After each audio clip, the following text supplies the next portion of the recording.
मंडळी, यापुढे ख्रिश्चन किंवा मुस्लिम धर्म स्वीकारलेल्या दलितांना मागासवर्गीय दर्जा मिळणार नाहीये।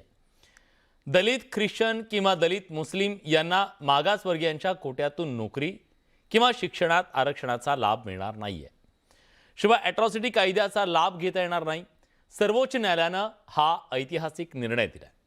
सर्वोच्च न्यायालयानं हे स्पष्ट केलंय की हिंदू, शीख आणि बौद्ध या धर्माव्यतिरिक्त इतर धर्मातील धर्मांतरित व्यक्तींना मागासवर्गीयांचे लाभ मिळणार नाहीये।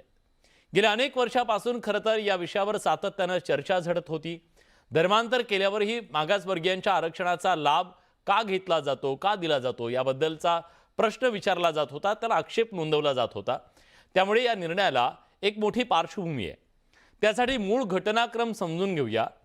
1950चा जो संविधान अनुसूचित जाती आदेश आहे त्याच्या क्लॉज 3 मध्ये स्पष्ट करण्यात आले की जी व्यक्ती हिंदू धर्माव्यतिरिक्त इतर धर्म पाळते ती अनुसूचित जातीची सदस्य मानली जाणार नाही। नंतर त्या सुधारणा करून शीख यांना 1956 आणि बौद्ध यांना 1990 मध्ये यात सामावून घेण्यात आलं। न्यायालयानं पास्टर चिंतादा आनंद या ख्रिश्चन झालेल्या व्यक्तीच्या याचिकेवर सुनावणी करताना आंध्र प्रदेश उच्च न्यायालयाचा जो निर्णय होता तो कायम ठेवला। निकाल देताना न्यायालयानं स्पष्टपणे हे म्हटलेलं आहे की धर्मांतर करता तुम्ही ज्या जातीच्या आधारावर आरक्षण घेत होता तो दर्जा तात्काळ आणि पूर्णपणे नष्ट होतो। यामागचा कायदेशीर आणि सामाजिक तर्क काय? तर तर्क हा आहे की घटनात्मक आणि ऐतिहासिक दृष्ट्या अनुसूचित जातीचा दर्जा हा जाती व्यवस्थेमुळे सोसाव्या लागणाऱ्या अस्पृश्यतेच्या ऐतिहासिक सामाजिक कलंकाशी जोडला गेलेला आहे। त्यामुळे हे मानलं गेलंय की हिंदू, शीख किंवा बौद्ध धर्मात जात असतील तर ख्रिश्चन किंवा इस्लाममध्ये जात नाकारली जाते। त्यामुळे जर तुम्ही त्या व्यवस्थेतून बाहेर पडलात तर तुम्हाला त्या व्यवस्थेतल्या आरक्षणाचा हक्क उरत नाही। असं असतानाही जर एखादी व्यक्ती धर्मांतर करूनही अनुसूचित जातीचं प्रमाणपत्र वापरत असेल तर ते संविधानाशी केलेली प्रतारणा आहे।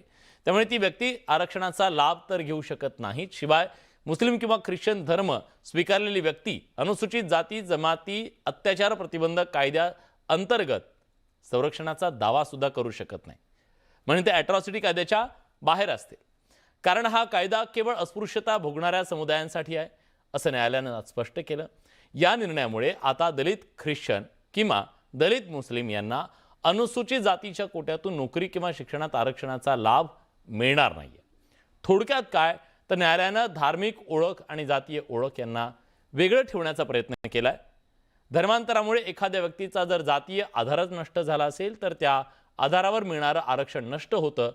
हा कायद्याचा खरा अर्थ या निकालातून समोर येतोय।